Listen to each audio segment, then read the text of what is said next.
momentos, como esas medidas estadísticas a través de las cuales se pueden expresar otras medidas. Y vimos el uso especial que tienen los momentos centrales para la medición de la asimetría y la kurtosis. Y al mismo tiempo vimos qué utilidad tiene para nosotros la asimetría al momento de analizar la forma como se concentran las observaciones en relación a determinados valores de la variable. Entonces ahí veíamos, por ejemplo, las implicaciones que tiene en términos analíticos decir que una distribución tiene una asimetría positiva o una asimetría negativa. Y lo mismo cuando decíamos que tiene una kurtosis platicúrtica o una kurtosis leptocúrtica. ¿Qué implica eso? Una concentración o una dispersión de las observaciones en relación al promedio. Bien, hoy vamos a ver otra medida, otro tipo de medida de la estadística que se usa más en el área de la estadística económica, que son los números índices. Entonces vamos a ver qué son estas medidas. Voy a cargar este documento que aquí está. Aquí está. Ok. Bien. ¿Se alcanza a ver bien el documento? Sí, sí. Sí, se ve claro, se ve claro. Entonces veamos a qué nosotros le llamamos números índices. ¿Qué dice? Números índices. Son medidas estadísticas a través de las cuales se expresa el cambio de una variable o grupo de variables con respecto al tiempo situación geográfica, social o de otra índole. Correctamente. Entonces lo que estamos diciendo es eso, que son medidas estadísticas que sirven para expresar el cambio de una variable o de un grupo de variables. Ese cambio puede ser con respecto al tiempo, puede ser con respecto a dos lugares diferentes, puede ser con respecto a dos grupos sociales diferentes, puede ser con respecto a dos grupos raciales, y así en general a cualquier tipo de situación en que se requiera hacer una comparación, es decir, en cuya dimensión se quiera hacer una comparación. En el cálculo de un índice cualquiera se consideran dos momentos. A un momento se le conoce como periodo base y al otro se le conoce como periodo dado. Entonces estamos siempre comparando una situación en el periodo una situación en el periodo dado con respecto a la misma situación, pero en el periodo base. Bien.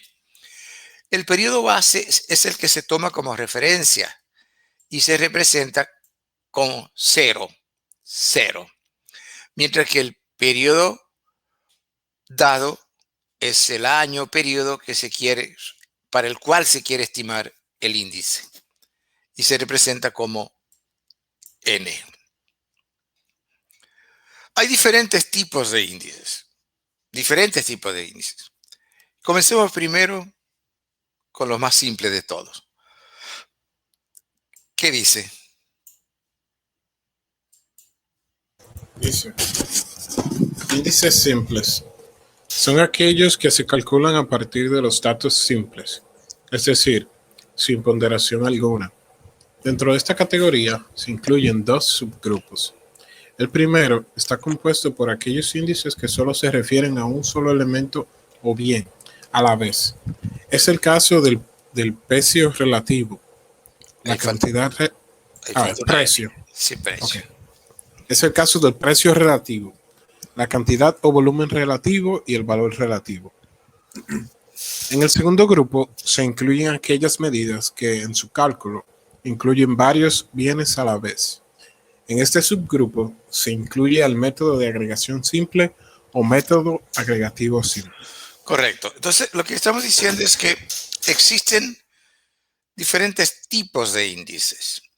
Entre ellos están los índices simples, que son los que se calculan con los datos simples, así como lo hicimos con la media aritmética, como lo hicimos con la mediana. Es una medida estadística simple que se calcula sin ningún tipo de ponderación. Ahora, dentro de esos índices simples, estamos diciendo que hay dos categorías.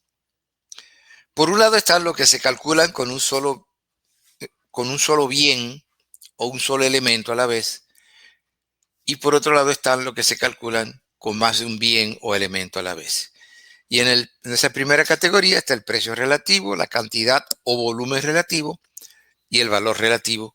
Mientras que en la segunda categoría está el método de agregación simple o método de agregación simple, agregativo simple. Bien, entonces comencemos con el precio relativo. ¿Qué es el precio relativo?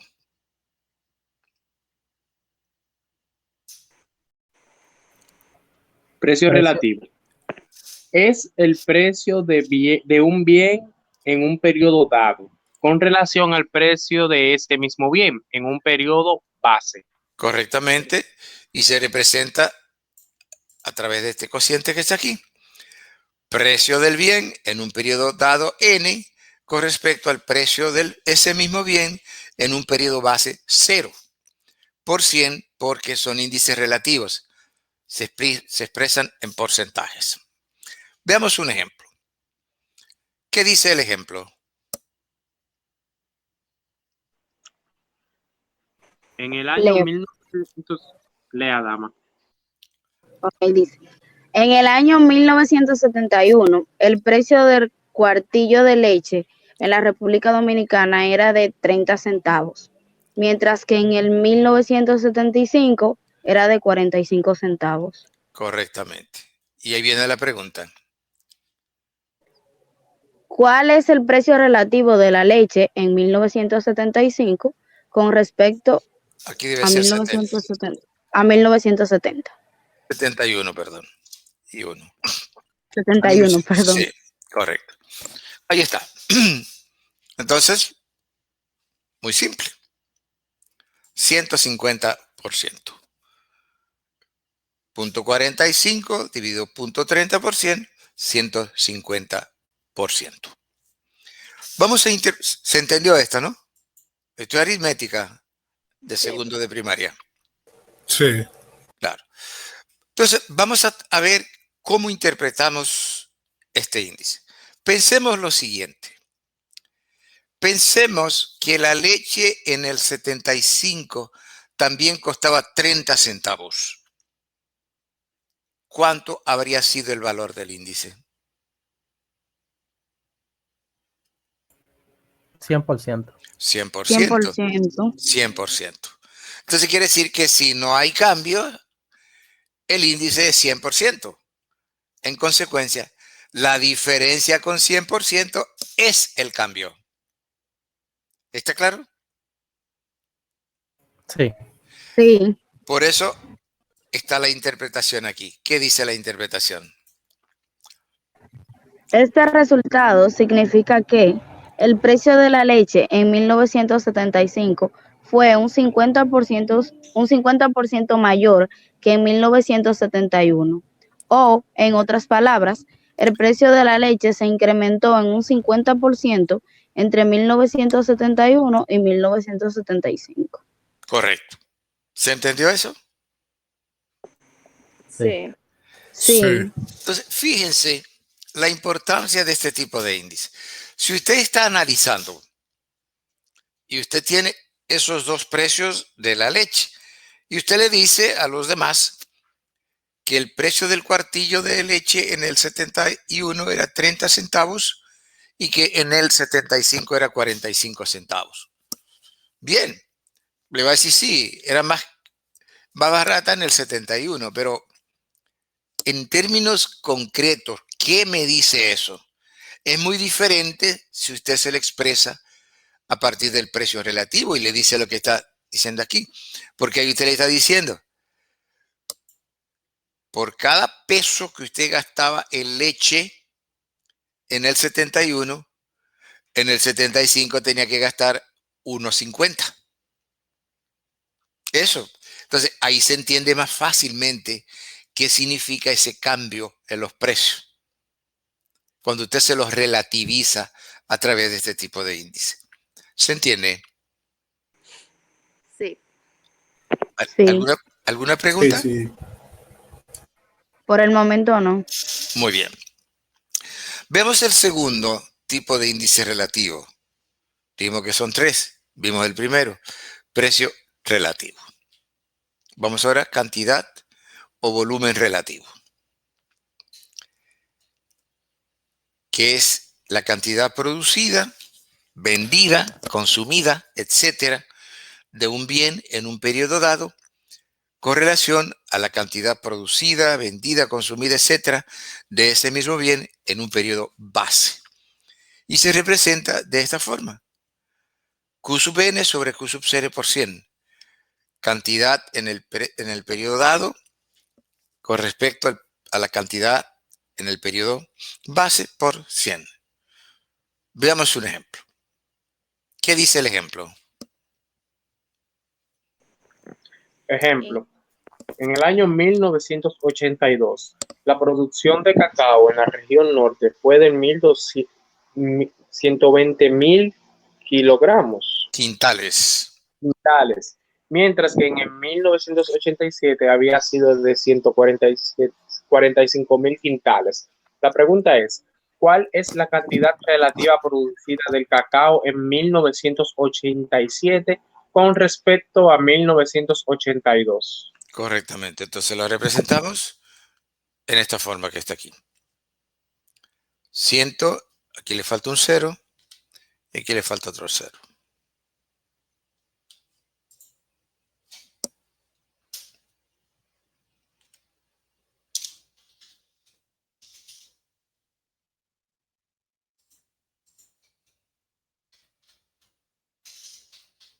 Ok, ahí está. 145.000 dividido 120.000 por 100. 120.83%. ¿Está claro? Sí. Sí. Perfecto. Sí, está claro. Entonces veamos la interpretación. ¿Qué dice la interpretación? Este valor significa que en 1987 la producción de cacao en la región norte en 1987 fue de 20.83% mayor que en 1982. O, en otras palabras, la producción de cacao en la región norte entre 1982 y 1987 se incrementó en un 20.83%. Correctamente. Y ahí nuevamente decimos que es mucho más fácil interpretar este índice que simplemente decir que la producción en el 82 fue de 120.000 quintales y en el 87 fue de 145.000. Claro, dice, sí, aumentó, pero ¿qué significó eso? Y aquí se lo está diciendo muy claro. Se incrementó en 20.83% en ese periodo, o en el 87 fue 20.83% mayor que en el 82. Estos son índices muy simples de calcular, pero muy poderosos al momento de analizar, porque nos ayudan a interpretar situaciones que de otra forma no habría cómo explicarla mejor. ¿Está claro? Muy claro, maestro. Sí, sí. Perfecto. Veamos el tercero de los índices relativos, que es el valor relativo. El valor relativo es el valor de un bien en un periodo dado con respecto al valor del mismo bien en un periodo base. Y se representa de la forma que está aquí. B sub n dividido B sub 0 por 100. Valor del bien en el periodo dado con respecto al valor del mismo bien en el periodo base por 100. Pero resulta que valor es igual a precio por cantidad.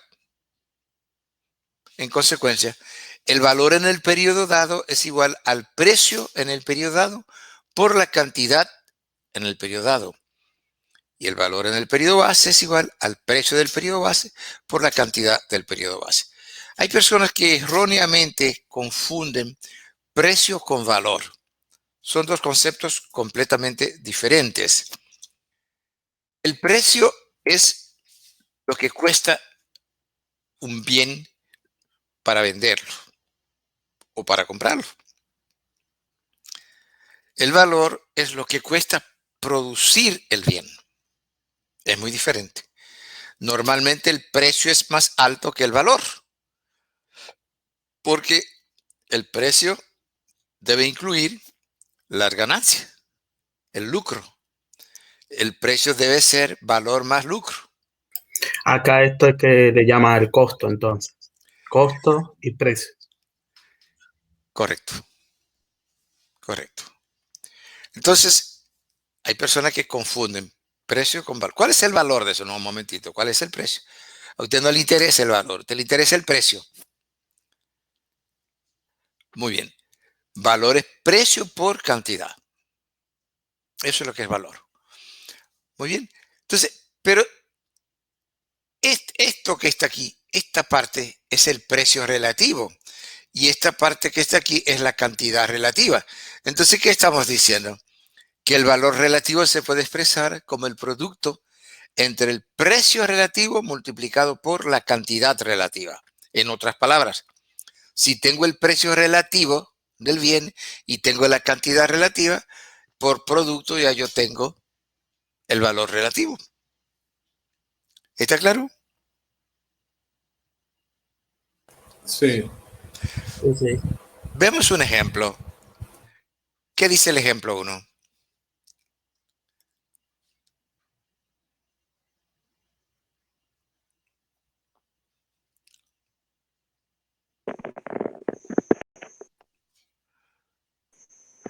Ok. En el año 1988, en la región central se produjeron 318.000 quintales de cacao y el cual se vendió a 340.000 por quintal. A su vez, la producción de 340 pesos por quintal. por quintales, sí, perdón. A su vez, la producción del año de 1992 fue de 343.000 quintales y el precio de venta fue de 425 pesos. ¿Cuál es el valor relativo de la producción de cacao en 1992 con respecto a 1988? Correctamente. Entonces, V sub 92 dividido V sub 88. Valor del cacao, de la producción de cacao en el 92, dividido valor de la producción de cacao en el 88 por 100. Entonces aquí está. Precio del 92 por cantidad producida en el 92, dividido precio del 88 por cantidad producida en el 88. Por 100. Igual 134.84%. Bien. ¿Está claro? Sí, maestro. Sí, está claro. Y la Sí, interpretación, está claro. la interpretación dice, Este valor significa que el valor de la producción de cacao de la región central en 1992 fue 34.84% mayor que en 1988. O, en otras palabras, el valor de la producción de cacao de la región central en 1992 se incrementó en 34.84% con relación al 1988. correcto. ¿Queda claro? Más que Sí, claro. sí. Sí. Está la diferencia aquí en los demás. Perfecto. Veamos el ejemplo 2. ¿Qué dice? Ejemplo 2. En el año 1983, en la región norte, se produjeron 313.000 quintales de café, el cual se vendió a 80 pesos por quintal. A su vez, la producción del año 1985 fue de 245.000 quintales y el precio de venta fue de 125 pesos por quintal. ¿Cuál es el valor relativo de la producción de cacao en 1985 con respecto a 1983? Correcto. Ahí está. Valor de la producción en el 85 con respecto al valor de la producción 83%. Ahí se precio del 85 por cantidad producida en el 85 dividido precio del 83 multiplicado por precio por producción del 83. Muy bien. Igual, efectúo 122.30%.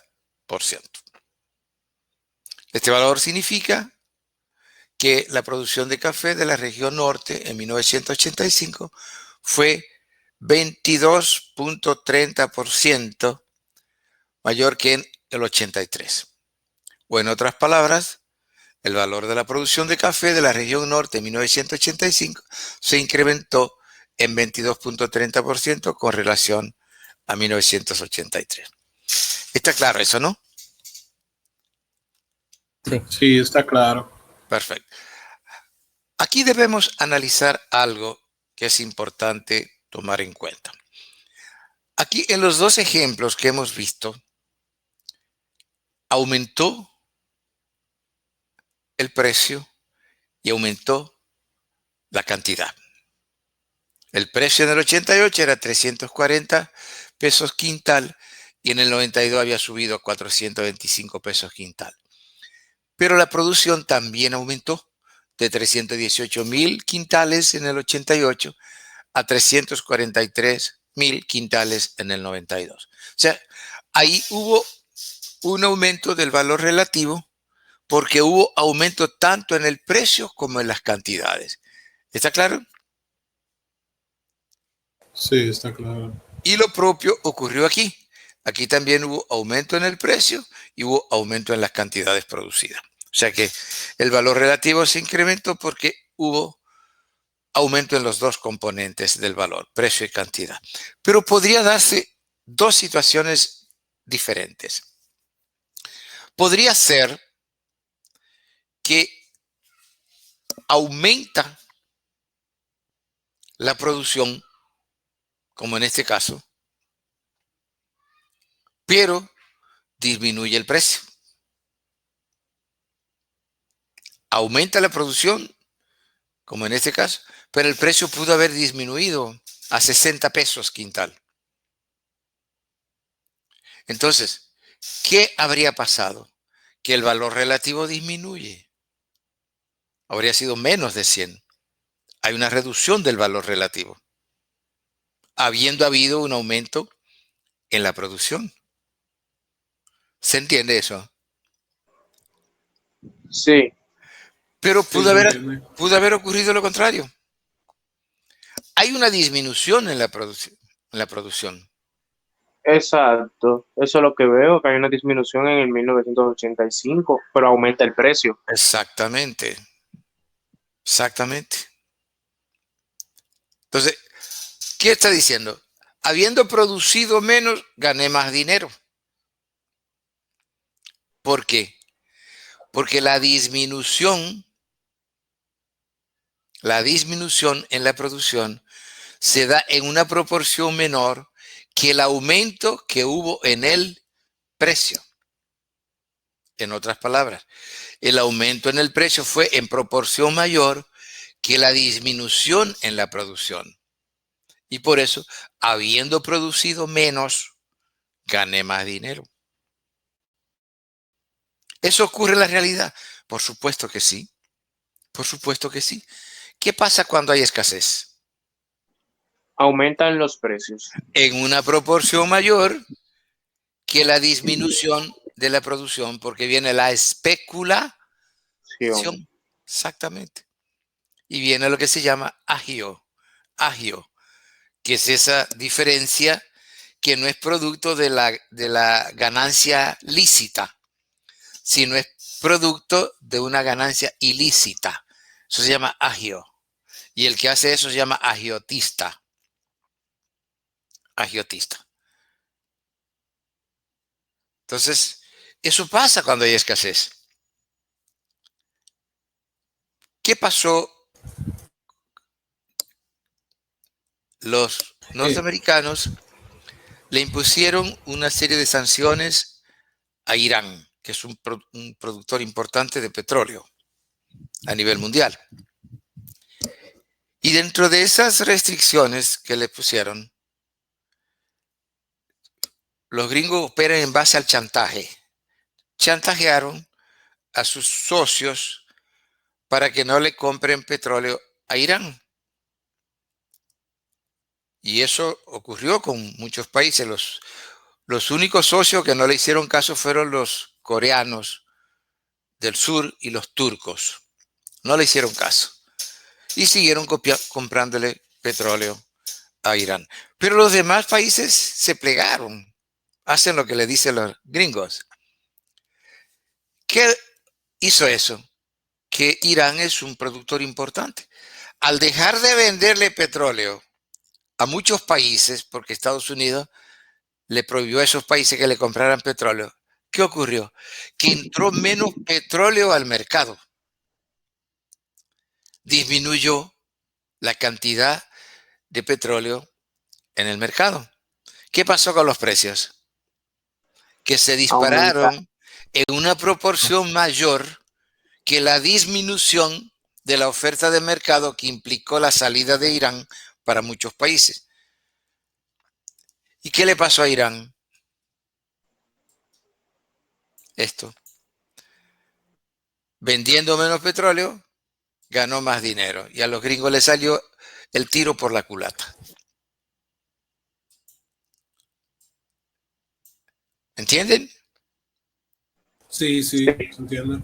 Exactamente. Le salió el tiro por la culata. En el Cibao se dice la mula por el entierro. Bien. Entonces se da esta situación. Pero lo contrario también se da. Que produciendo más, gano menos. El producir más implicó que ganara menos. Eso pasa también, por supuesto. Eso pasa permanentemente con la producción agrícola. Exactamente, ese mismo ejemplo iba a decirle. Ahora hay un exceso de producción de mangos, por ende, los mangos están baratos, pero cuando hay escasez, el precio del mango se dispara. Correcto. Entonces, ¿qué pasa? Y ni se diga de los aguacates. El precio del mango bajó en una proporción mayor Por que la el, producción. que el exceso en que aumentó la producción. Entonces, produciendo más, gana menos. Gano menos. Entonces, le da un valor relativo menor que 100, porque hay un déficit. Hay pérdida relativa por el producto del supuesto exceso en la producción. Y eso le pasa al productor agropecuario. Eso le pasa al productor agropecuario porque hay un exceso de mangos que no, digamos, la producción de mango aumentó en un 25% y el precio se redujo en un 50%.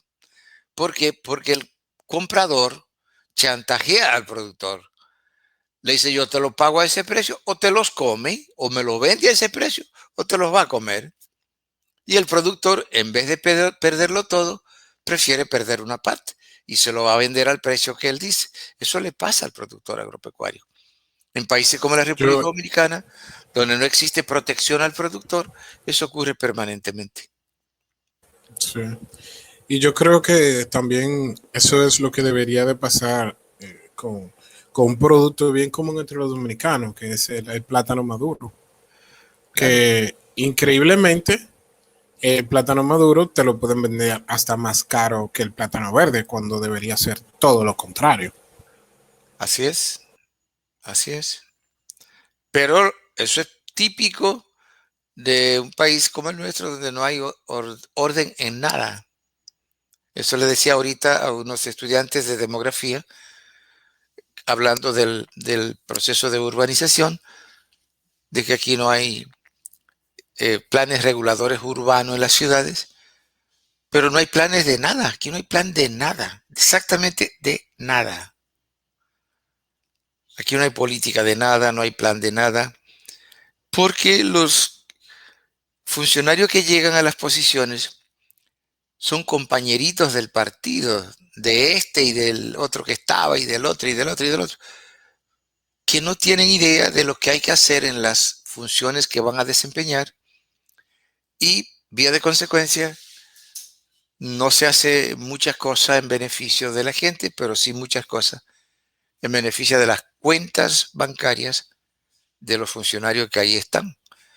Y por eso después hay Operación Coral, hay Punta Catalina, hay Tucanos, Tucanito y Tucanotes, hay Odebrecht, hay Baninter. Este país vive de escándalos en escándalos.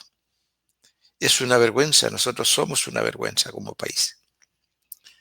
Bien, y producto de eso, aquí no existe un proyecto de protección al productor agropecuario que existe en muchos países de la región, es decir, en muchos países de la región, Nicaragua, Costa Rica, El Salvador, Guatemala, Venezuela, Colombia, tienen políticas de protección al productor. Nosotros no. Bien, entonces ya sabemos que el valor relativo tiene esa característica. Puede aumentar porque aumenta tanto el precio como la cantidad. Puede aumentar disminuyendo la cantidad y aumentando el precio. Y puede disminuir aumentando la cantidad, disminuyendo el precio. ¿Alguna pregunta? No, ahora está bien claro. Bien. El método de agregación simple. Te recuerdo que hablamos de dos categorías de índices simples. Por un lado están los tres que se calculan con un solo bien, con un solo elemento, que lo acabamos de ver, precio, cantidad y valor relativo. Y el segundo es el que se calcula con varios elementos, varios bienes al mismo tiempo. ¿Qué es el método de agregación simple o método agregativo simple? Método de agregación simple. Es la relación entre el conjunto de precios unitarios de una serie de bienes de un periodo dado, con relación al conjunto de los precios unitarios de los mismos bienes en un periodo básico. Base. Debe ser base. Aquí hay un error. Debe ser base. Lo que pasa es que yo tengo un Word, ya creo que le comenté el otro día, que lo tengo definido en portugués porque escribo en portugués. Y cuando escribo en español, él me corrige, porque él sabe más que yo. Pero usted debería de enseñar un chin de portugués, profesor. Bueno, eso no es difícil. Bien. Obrigado. Muy obrigado. Sí. Se representa entonces, acá mire, es la sumatoria de los precios unitarios de los bienes en un periodo dado con respecto, es decir, dividido la sumatoria de los precios unitarios de ese mismo conjunto de bienes en un periodo base por 100. Y aquí tenemos un ejemplo para el cálculo del método de agregación simple. Aquí tenemos los precios de este conjunto de bienes, son precios unitarios, ¿no? En pesos, para el año 70 y el año 1975. Y ahí están. Precio del azúcar, 12 centavos libra, el arroz, 25 centavos libra, carne, 50 centavos libra, habichuela, 25 centavos libra, vestimentas, 2 pesos yarda, aceite, 60 centavos litro y leche, 28 centavos cuartillo. Y aquí tenemos para el 75 los precios unitarios. Entonces, obviamente hay cambios en los precios porque eso sí es constante, el aumento de los precios. Bien. Nosotros queremos el precio relativo de este conjunto de bienes en el año 75 con respecto al 70.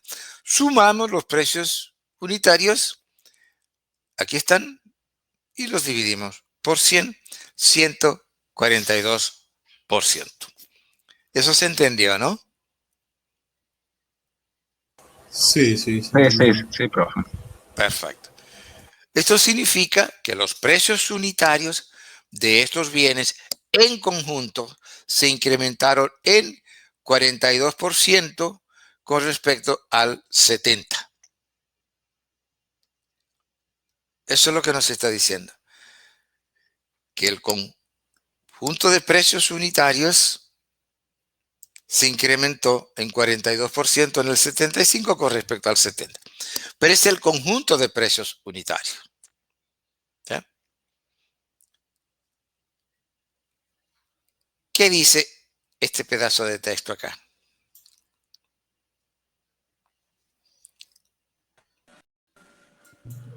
Sí, Como se ha visto, adelante, el adelante. mercado de agregación simple, a diferencia del precio relativo, considera los precios de una serie de bienes.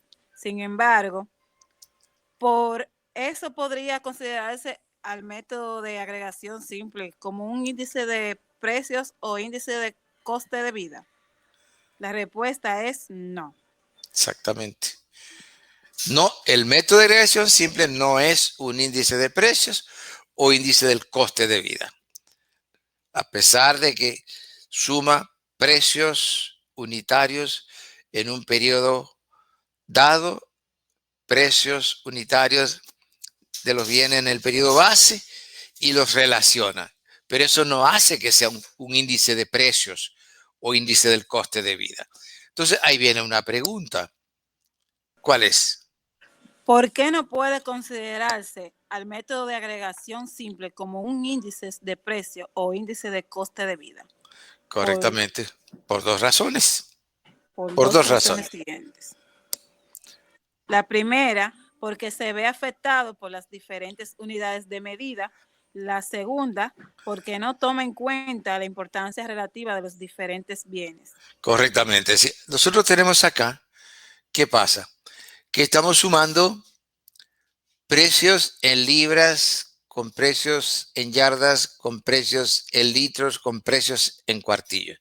Y un índice de precio no puede tener ese problema.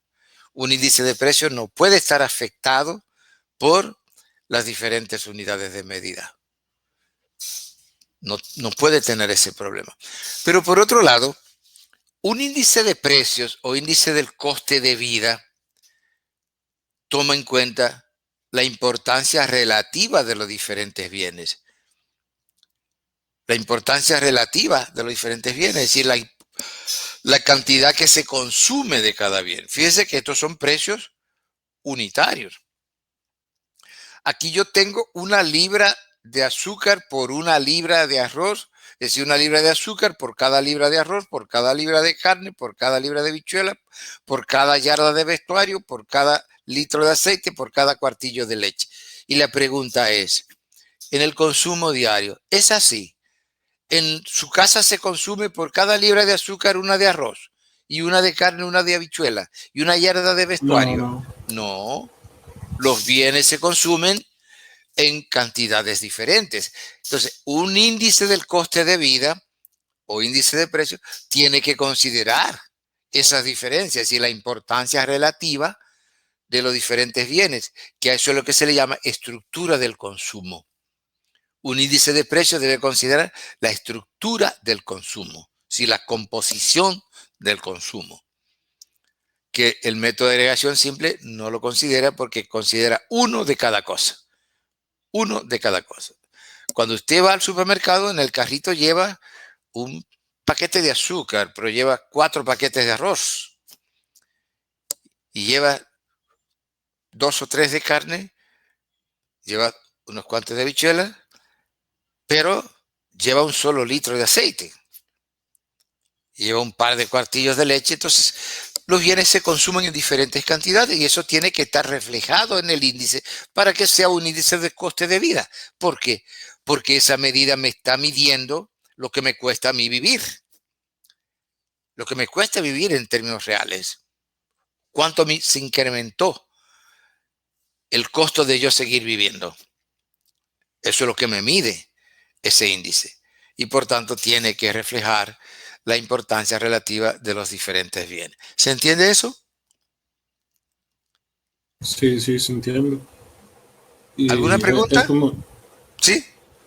no, no, es como usted dice, uno quizá compre, dígase, 2 sacos de arroz, pero uno compra, no sé, 10 litros de leche, 2 cartones de Exacto, huevo, o sea, exacto. Claro. varía, varía Y 1 kilo de sal. Exacto. Para también. todo ese error, con 1 kilo de sal es suficiente. Exacto. Entonces, eso tiene que estar reflejado en un índice del costo de la vida. Entonces, ahí viene otra pregunta.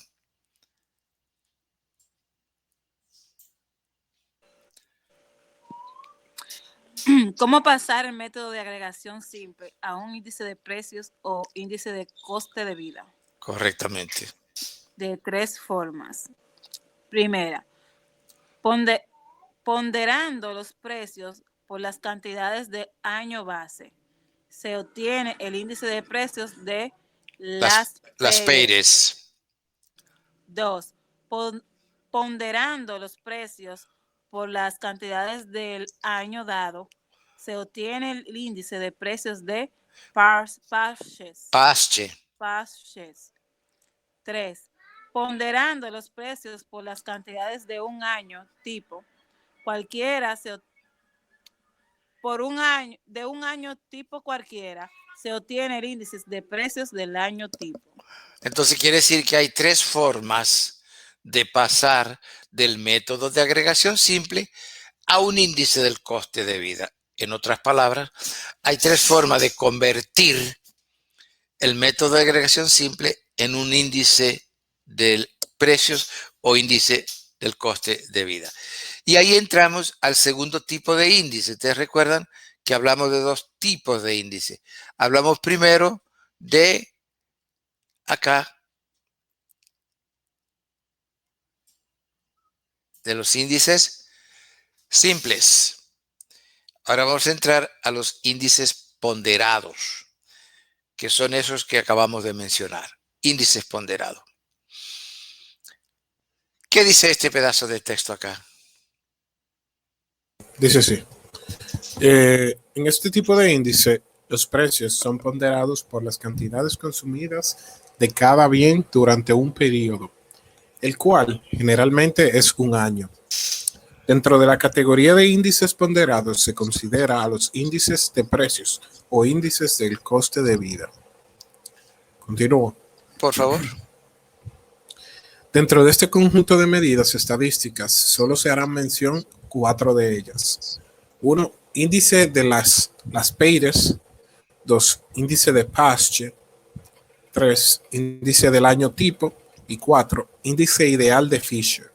Correcto. Vamos a ver esos 4 tipos de índices de precios o índice del coste de vida. Veamos primero el índice de las Payres. Ustedes recuerdan que hablamos de 3 formas de convertir el método de agregación simple en un índice de precios. Veamos la primera forma, que es ponderando los precios por las cantidades del año base, que se obtiene el índice de precios de las Payres.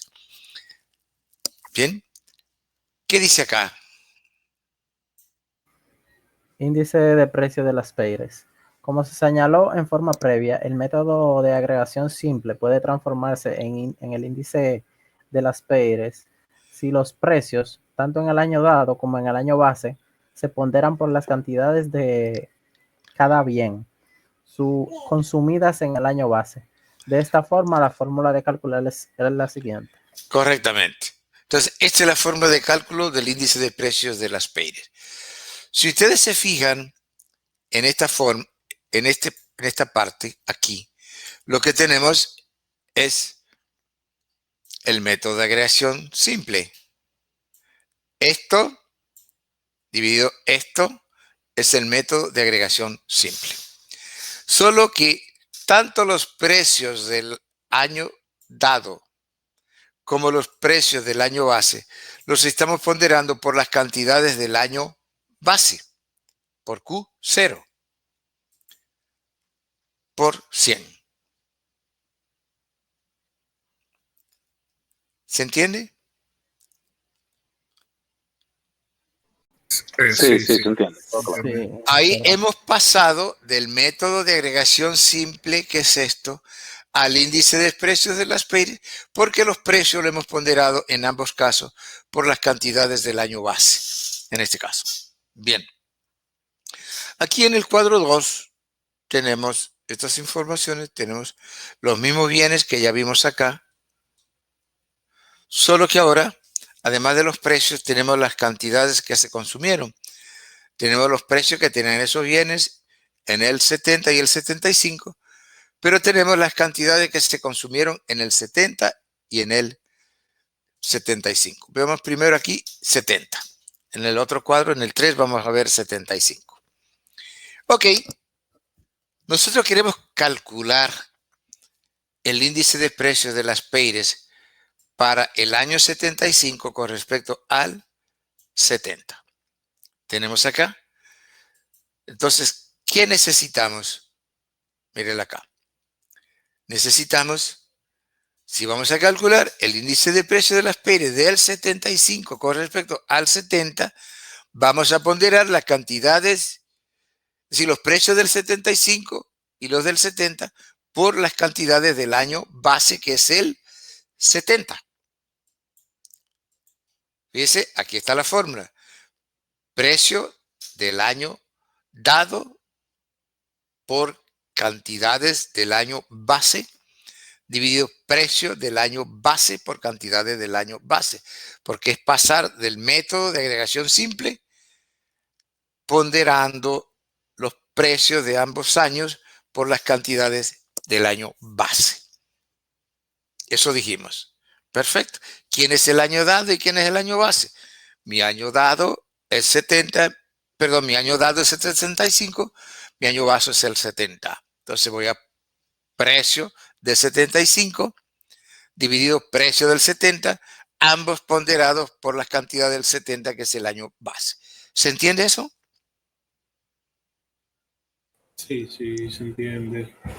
¿Alguna pregunta de alguien que tenga alguna duda?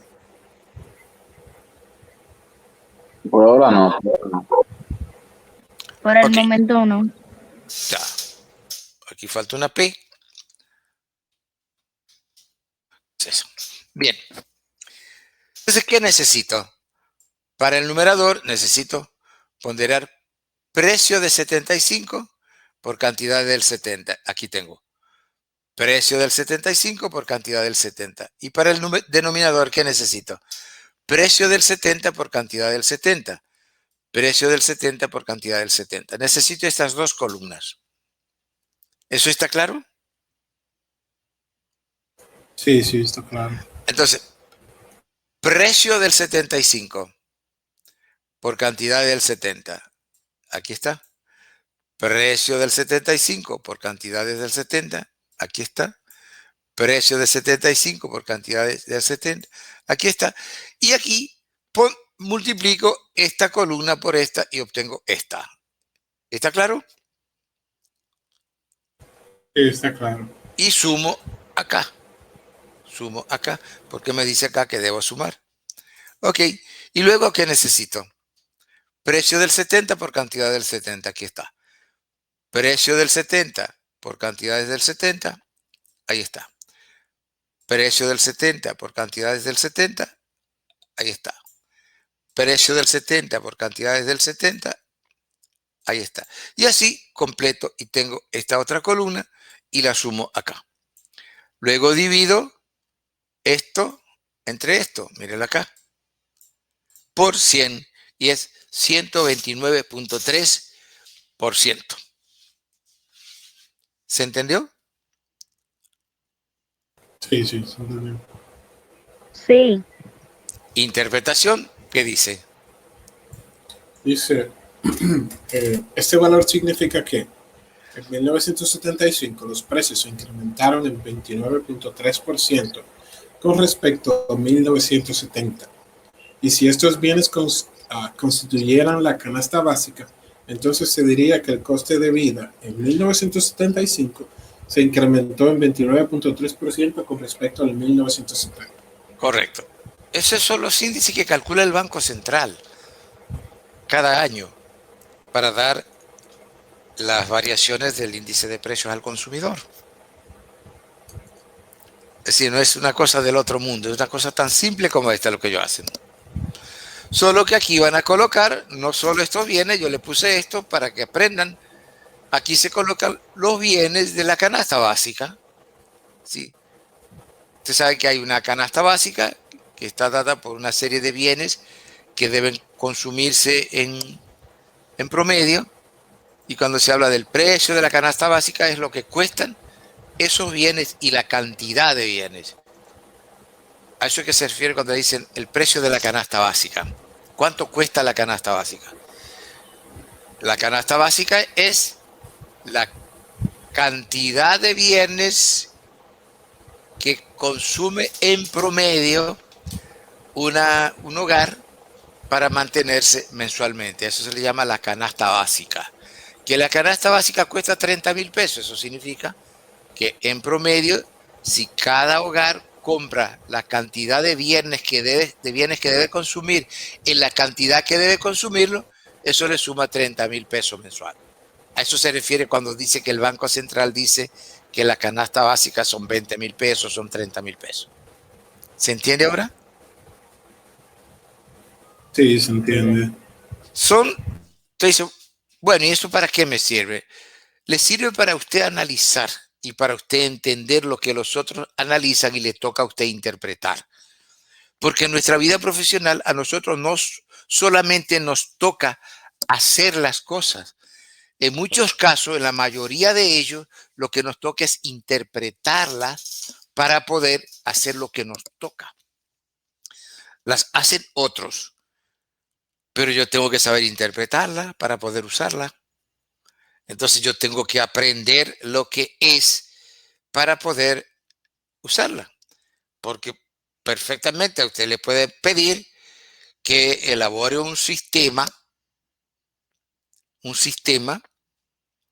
que considere el ajuste por inflación. Y eso significa que lo primero que usted tiene que buscar cuál es el índice de precios para entrárselo como factor, como coeficiente, para que le pondere y le haga el reajuste por índice de precios. Y si usted no sabe lo que es el índice de precios, ¿cómo usted lo hace? Informático o estadístico, ¿cómo usted lo hace? Tiene primero que saber lo que es. Y eso es lo que estamos haciendo acá. Esto no lo estamos viendo porque había que completar el programa, ¿no? Al contrario, estoy haciéndolo demasiado resumido, tratando de que se ajuste al tiempo de que disponemos. Pero me imagino que ustedes han ido percibiendo, por lo que vamos viendo, lo importante que es para ustedes en su vida profesional de las diferentes áreas del conocimiento. ¿Está claro? Natural. Sí, está claro. Bien. Ahora vendría una pregunta. ¿Por qué se hace esa ponderación por las cantidades del mismo año? Porque eso es lo que permite hacer lo que ustedes llaman una estandarización. Me permite hacer una estandarización. Y les explico, para que entiendan la lógica. Y aquí nada es memorizado, aquí todo es razonado. Lo que estamos diciendo aquí es, ¿cómo varía el índice si en el 75 se hubiese consumido lo mismo que en el 70? ¿Ah? Si en el 75 se hubiese consumido lo mismo que en el 70. ¿Qué esto nos está diciendo? Que no hay variación en el índice producto de la cantidad porque la cantidad sigue igual.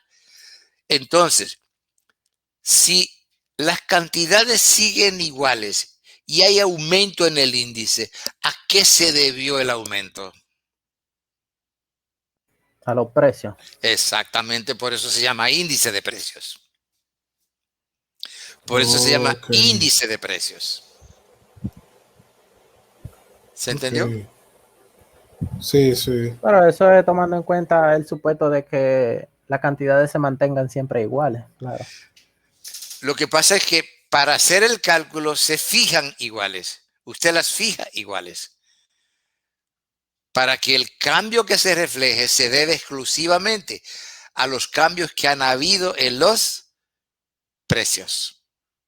No están afectados por cambio en las cantidades. ¿Se entiende? Sí. Sí, se entiende. Entonces yo calculo el precio del 75 con respecto al 70, suponiendo que en ambos años se hubiese consumido lo mismo que se consumió en el 70. Quiere decir, no ha habido cambio en las cantidades. Entonces, hubo cambio en el índice. Entonces se debe a cambio en los precios. Por eso se llama índice de precios. Fíjense que eso es simple. Eso no tiene nada de ciencia. Eso es simple. Solo que como lo maneja un grupito de personas muy reducido, nosotros creemos que es una cosa del otro mundo. No. Eso fue igual que cuando vimos el muestreo. Es una cosa simple. Solo que ustedes no la conocen y creen que es algo complicado. No, es algo simple. Y lo vimos. ¿Ustedes vieron que ustedes pueden seleccionar una muestra sin ninguna dificultad? ¿Alguna pregunta? Pero ahora lo tengo claro. No tengo preguntas. Perfecto. Entonces vamos a calcular el índice de precio de pase, que es la segunda forma de pasar del método de agregación simple a un índice de precio, ponderando los precios por las cantidades del año dado.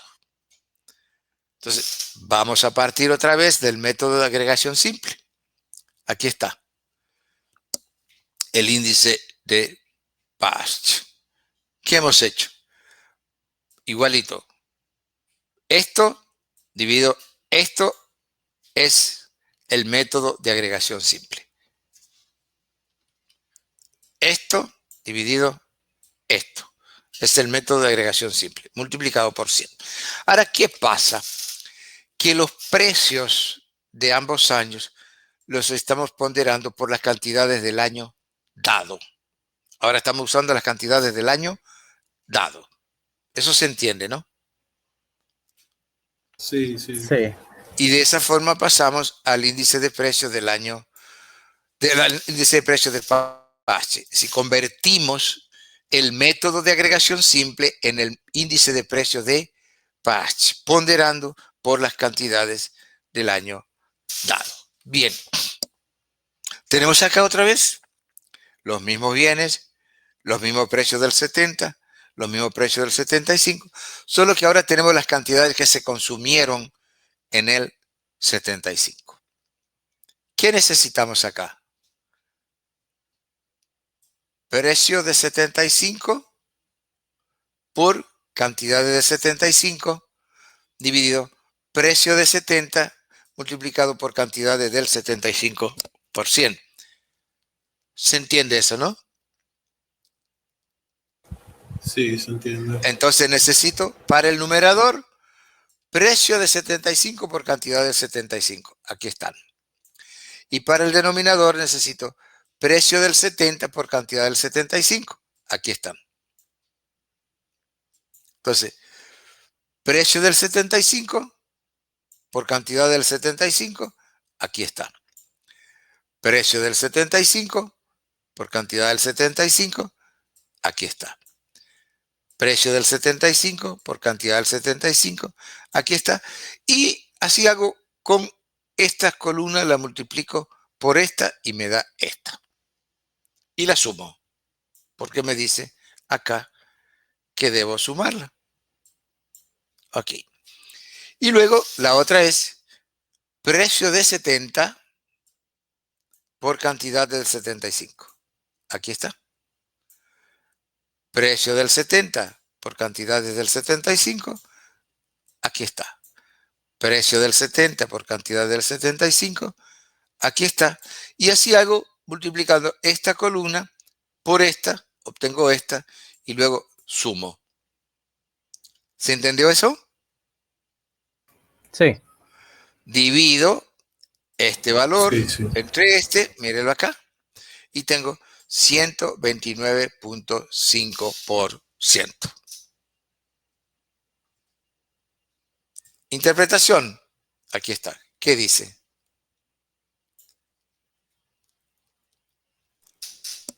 Este valor significa que en 1975 los precios se incrementaron en un 29.5% con respecto al 1970.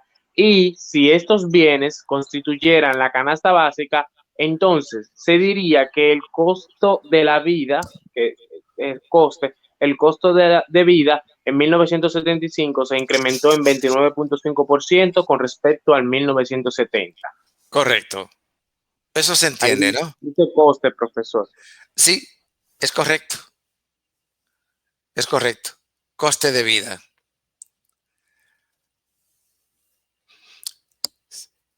Bien. ¿Se entendió eso, no?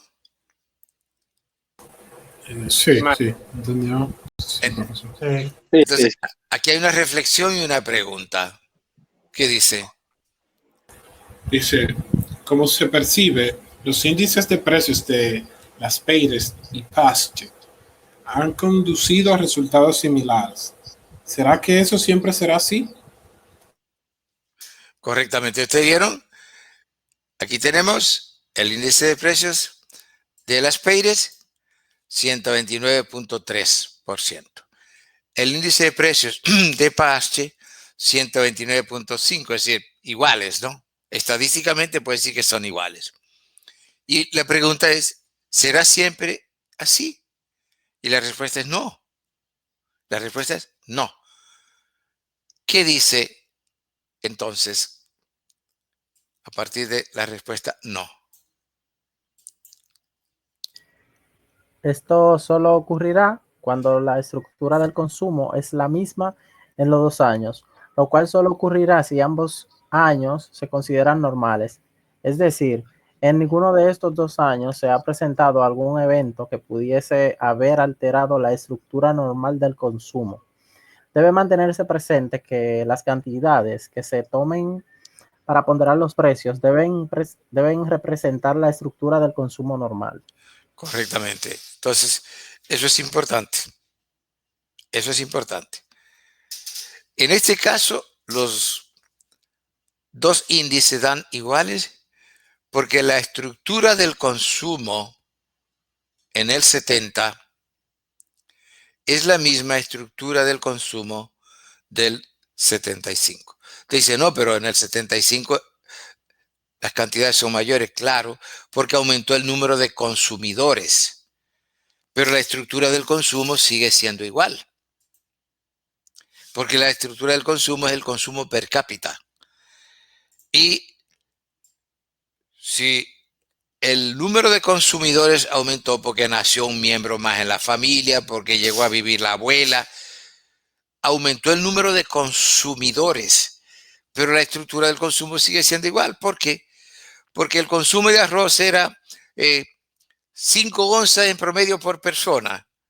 Sigue siendo 5 onzas en promedio por persona. Ahora va a ser una cantidad mayor porque hay más personas, pero el consumo per cápita sigue siendo el mismo. ¿Se entiende? Sí, sí. Ahora sí se entiende. Sí, el consumo sí es Exacto, exacto. Claro, el consumo sigue siendo, la estructura del consumo sigue siendo la misma.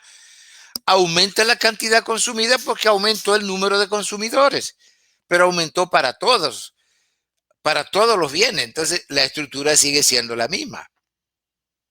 Sigue siendo la misma. La comunidad aumentó el consumo, pero aumentó el volumen del consumo.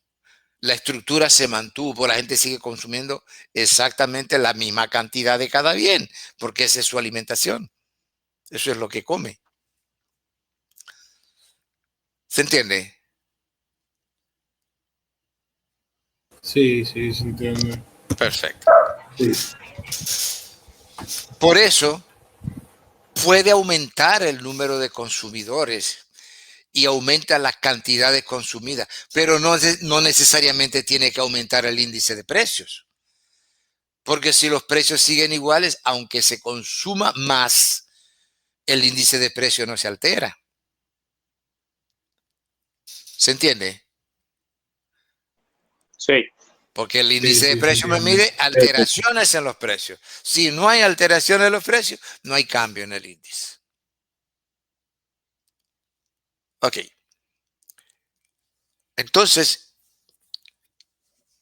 vendría la observación que hace aquí. Y es que debe mantenerse presente que las cantidades que se tomen para ponderar los precios deben representar la estructura del consumo normal. Entonces, ¿qué significa eso? Que tenemos que tomar para ponderar las cantidades de un año que no haya tenido irregularidades. Entonces, veamos un ejemplo. Aquí nos está diciendo, si la estructura del consumo del 70 es la misma estructura del consumo del 75, quiere decir que en ninguno de los 2 años ha habido irregularidad, perdón. Quiere decir que son 2 años completamente normales.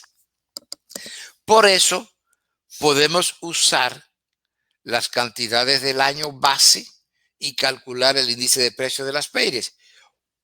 O utilizar las cantidades del año dado y calcular el índice de precio de Pache y nos da lo mismo. Aquí nos da lo mismo calcular uno el otro y lo hemos visto, ¿no? Pero ¿qué pasaría si en el año 1970 hubo una escasez? Porque hubo una sequía prolongada. En Hay ese año irregularidad. hay irregularidad, porque ahí va a cambiar la estructura del consumo.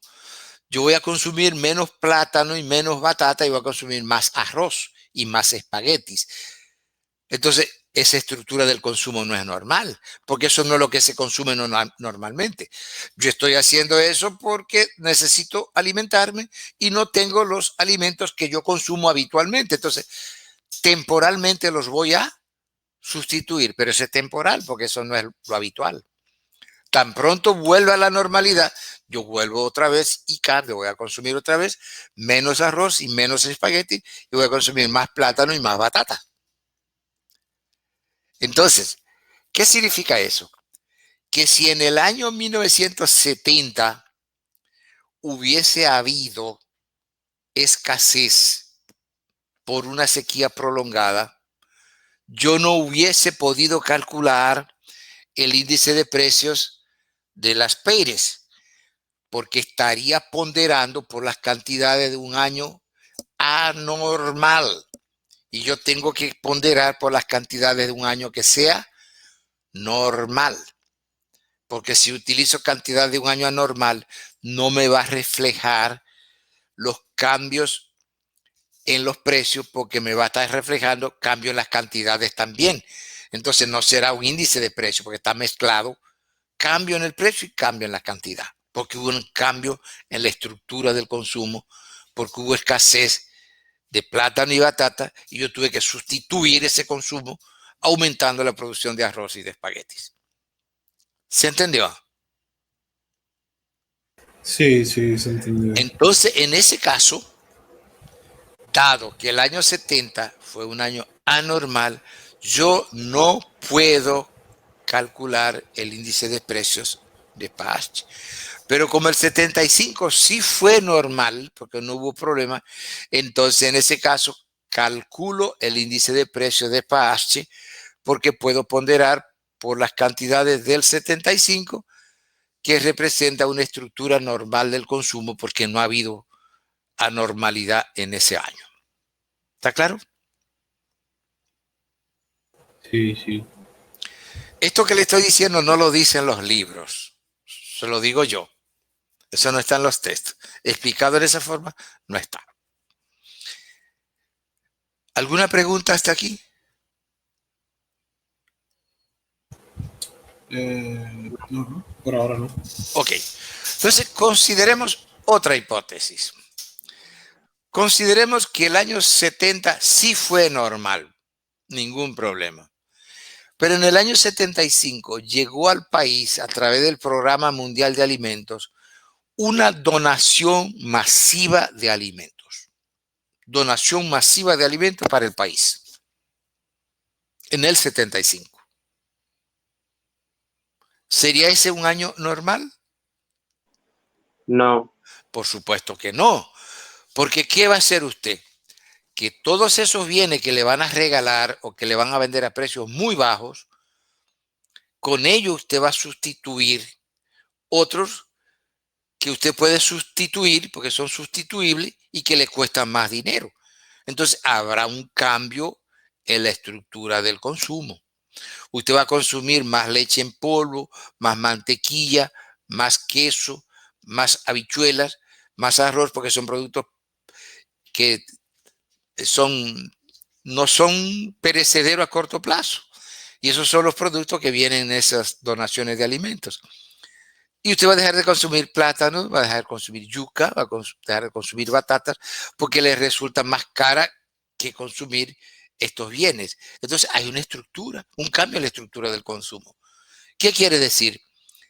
Que en ese caso no le conviene ponderar por las cantidades del año dado, que es el 75, por tanto no puede calcular el índice de precios de SPAHC, pero como el 70 fue normal, entonces sí calcula el índice de precios de las PEIRES. ¿Se entendió? Sí, se entiende, profesor. ¿Alguna pregunta? Todo claro. Bien. Sin embargo, ¿qué dice acá? Leamos este párrafo. Índice de precio de Page. En forma similar a como se hizo previa en el caso de índice de Ley-Peyres, el método de agregación siempre puede transformarse en el índice de Ley-Peyres si los precios, tanto en el año dado como en el año base, se ponderan por cantidades de cada bien consumidas por los hogares en el año dado. En consecuencia, la fórmula del cálculo es la siguiente. Correcto, que eso es lo que acabamos de hacer ahora. Eso fue lo que hicimos ahora. ¿Sí? Bien, ahí está. Y eso fue lo que calculamos. Entonces ya dijimos que eso no siempre va a ocurrir. No siempre va a ocurrir que sean iguales, solo son iguales el índice de precios de las PEIRES y PAHC si no hay cambio en la estructura del consumo del año dado y del año base, si se mantienen las mismas estructuras normales del consumo. Si hay cambio en la estructura del consumo en uno de los 2 años, no nos va a dar igual. Entonces, ahí vemos que no podemos calcular el índice en cuyas cantidades ha habido un cambio en la estructura del consumo. Y por eso le puse el ejemplo de la sequía del 70, no puedo calcular el índice de precios de las PEIRES. En la donación masiva de alimentos del 75, no puedo calcular el índice de precios de PAHC. Bien. ¿Y qué pasa entonces acá? El índice del año tipo. ¿Qué dice acá? Índice del año tipo. Cuando tanto el año base como el año dado presentaron anomalías que alteraron la estructura normal del consumo, debe descartarse tanto el cálculo del índice de la espera como el índice de PAHC. En casos con este se seleccionan las cantidades consumidas de un tercer año, diferente al año base y al año dado, en el cual no haya habido irregularidad alguna. En cuanto a la estructura del consumo, a este año se llama año tipo y las cantidades consumidas en este periodo se utilizarán para calcular lo que se le denomina índice del año tipo, cuya fórmula del cálculo es la siguiente. Correctamente, lo que está diciendo ahí. Si tanto en el año base como en el año dado ha habido cambio en la estructura del consumo, entonces quiere decir que no puedo calcular ni las PEIRES ni PAHC. En ese caso se recurre a las cantidades de un tercer año que haya sido normal. de un tercer año que no haya habido cambio, no ha habido modificación en la estructura del consumo. Y entonces estamos aquí en la tercera forma de pasar del método de agregación simple al un índice de precio, que es ponderando los precios por la cantidad de un año tipo cualquiera, se obtiene el índice de precios del año tipo. Entonces vamos al método de agregación simple, que es nuestro punto de partida siempre. Esto dividido esto es el método de agregación simple. Solo que ahora estamos ponderando por las cantidades de un tercer año, del año tipo, que es cualquier año que no haya estado afectado por irregularidades que haya modificado la estructura del consumo. Y les cuento una cosa. Normalmente lo que acabamos calculando y lo que calcula el Banco Central es el índice del año tipo. Rara vez calculan las PEIRES y PASCH. Claro, rara vez. ¿Por qué? Porque, ¿qué es lo que ocurre? Les cuento. Para tener lo que se llama la estructura del consumo, los países necesitan hacer lo que se llama una encuesta de ingresos y gastos de los hogares. Y esa encuesta, salvo en el caso de México, en la región, se hace cada 10 años, porque es una encuesta complicadísima y costosísima. Eso cuesta todos los cuartos del mundo. Y es súper complicada. Para que tengan una idea, el levantamiento de la información dura 365 días. Exactamente un año tiene que durar para evitar lo que se llama los efectos de las estacionalidades. ¿Por qué? Porque en un año en los hogares no se consume siempre ni lo mismo ni la misma cantidad. Imagínense, por ejemplo, los gastos de diciembre son completamente diferentes a los gastos del resto del año. Pero los gastos en el momento de la entrada a la escuela de la muchachada, los gastos también son diferentes. Los bienes son diferentes y la cantidad de dinero gastada es diferente. Entonces, ¿qué pasa? Si la encuesta se hiciera en un solo mes, en diciembre, no nos está reflejando la realidad, porque no en todos los años se consume lo mismo ni la misma cantidad que en diciembre. Pero si la hago en agosto, también me va a estar reflejando una situación que no es la normal del año. Entonces, ¿qué tengo que hacer? Hacer la encuesta en enero, que me recoja lo que pasó en enero, que es diferente a lo que ocurrió en febrero, pero en febrero, para que me recoja lo de febrero, que es diferente a lo de enero y marzo. Y así hay que hacer la encuesta en los 12 meses del año para evitar el efecto de la estacionalidad del gasto. ¿Se entendió eso?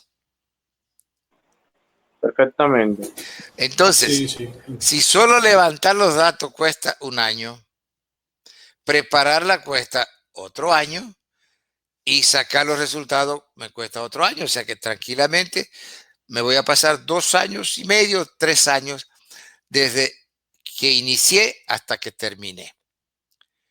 Entonces, para eso necesito un tiempo largo para volver a preparar la otra. Pero además eso cuesta muchísimo dinero, esa encuesta es carísima, carísima. Yo hice una en el año 2007 y realmente ahí me salió la mitad de las canas que tengo.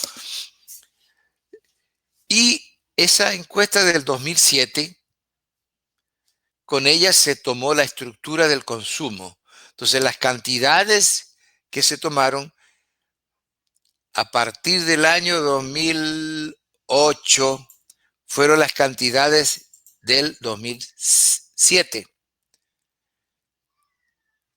Y en el 2009, y en el 2010, y en el 2011, y en el 2012, y en el 2013, y en el 2014, y en el 2015, y en el 2016, y en el 2017, y en el 2018, todavía se estaban usando las cantidades del año 2007, porque recién en el 2019 salió la otra encuesta de ingresos y gastos. Y ahí recién se cambió la estructura del consumo. Entonces, por eso es que le decía, ¿qué pasaba? Que el Banco Central calculaba el índice de precios del, digamos, del 2010 con respecto al 2009, ponderando por las cantidades del año 2007. Y después los precios del 2011 con respecto al 2010, ponderando por las cantidades del año 2007. Y después las cantidades del año 2012 con respecto a 2011, ponderando por la cantidad del año 2007, y así se mantuvo hasta el año 2018. Recién en el 2019 se cambiaron. Entonces, por eso es que les digo que en buenas cuentas, al final terminamos calculando el índice de precios del año tipo. Y eso lo hacen casi todos los países. Rara vez, les digo, calculan el índice de precios de las Peyres y Parche. ¿Se entendió eso? Sí, sí. ¿Alguna pregunta? Sí. De momento no. Sí, maestro. Hasta el momento tengo solo una voz femenina. ¿Qué pasó? Vamos a ver, tan tímida hoy. Bueno, Yo estaba viendo al principio. ya. Bien. Por último, tenemos el índice ideal de Fisher. ¿Qué dice sobre el índice ideal de Fisher?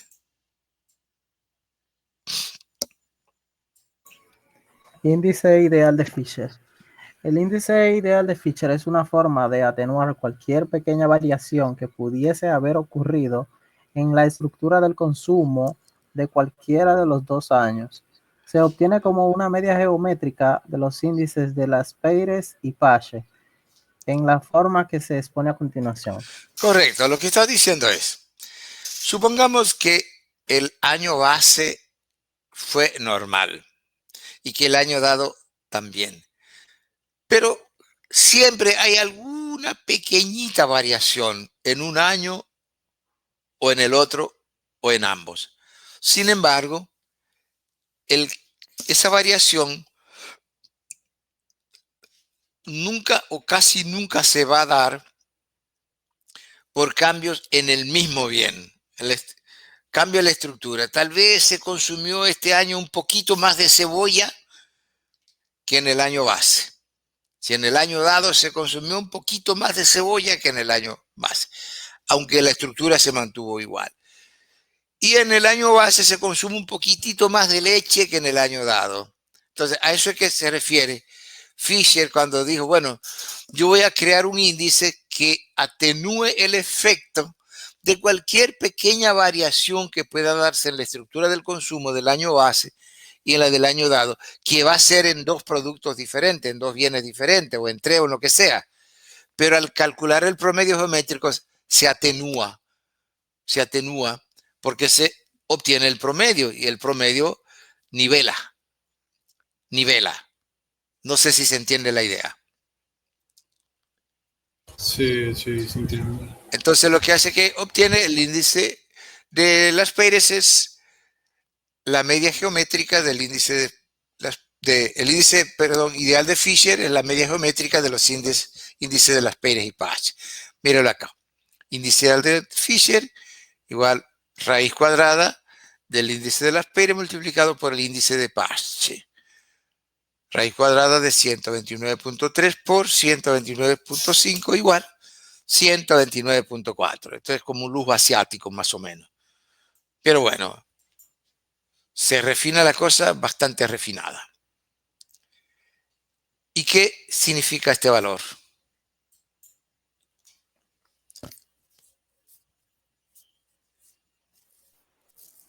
Este valor significa que En 1975, los precios se incrementaron en 29.4% con respecto al 1970. Y si estos bienes constituyeran la canasta básica, entonces se diría que el coste de vida en 1975 se incrementó el 29.4% respecto al 1970. Correcto. Eso es todo. ¿Está claro? Sí. Sí, sí, está claro. Sí. Ok. Entonces, hay muchas más cosas que decir sobre los números índices. Tratar las propiedades de los índices, reversibilidad, propiedad del tiempo inverso, todo ese tipo de cosas.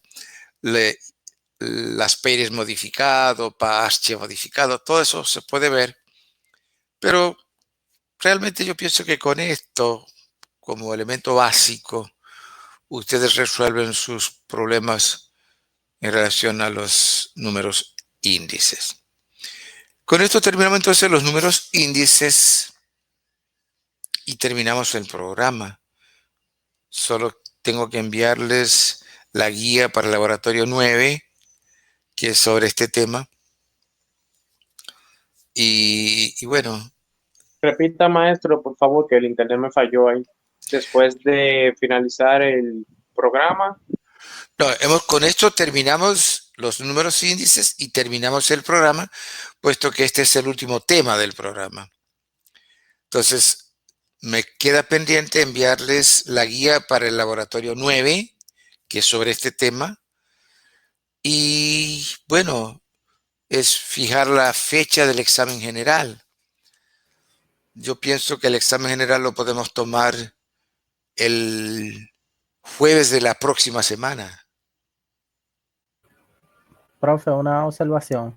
Sí, Sí, profe, yo Del estoy de acuerdo con él. del material también falta los ejercicios de 8, del número 8. Y si no me molesta, si nos puede compartir ese material también, le agradeceríamos. ¿Este? Sí. Sí, no, claro, ningún problema. Y que solamente tenemos hasta el número 7 en los ejercicios de recapitulación. No tenemos ni el 8 y el 9 que usted quedó de enviar ahora. Deje ver.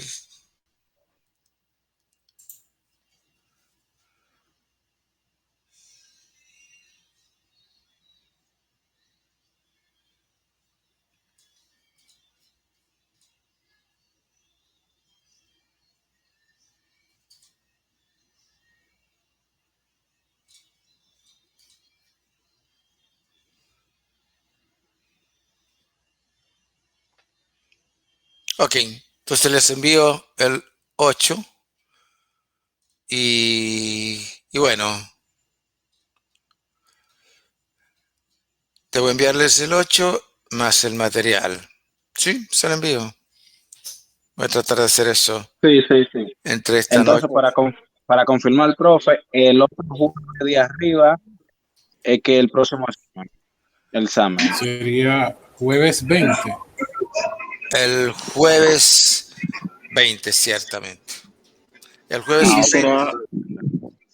¿Y será impartido por la plataforma? No. Rafi va a estar enviando la lista. Rafi está ahí, ¿no? Sí, estoy por aquí. Sí. Rafi me va a estar enviando la lista de los estudiantes que tienen derecho a examen general, que son los participantes en clase, no los que aparecieron por ahí un día y vienen a braviar después. No, eso no tienen derecho a examen general. Derecho a examen general tienen los participantes en las clases. Entonces, a esos yo les voy a enviar el examen a su dirección que voy a tener en la lista que me envía Rafi. Perfecto. Y ahí yo le voy a mandar información de cómo vamos a proceder con el examen, pero eso yo le mando la información al respecto. Así que manténganse atentos porque les voy a escribir para darle las instrucciones de cómo vamos a hacer el examen. Perfecto. Bien, más. Sí. Perfecto. Bien, pues nada, así que tengan un feliz resto de la noche y ya nos mantenemos en contacto. Yo les voy a enviar las guías de los laboratorios 8 y 9 y este material que acabamos de ver ahora. Bien. La práctica la estaríamos entregando el jueves 20 también. Sí, es decir, usted la van a tener lista y ustedes Ujú. la envían como le dicen los lineamientos, ¿no? Exacto, sí. Perfecto. Perfecto. Bueno, pues nada, así que tengan feliz noche y ahí nos mantenemos en contacto. Igualmente, Igual, un placer. igual. Gracias, Igualmente. profesor. Ok, Igual. chao.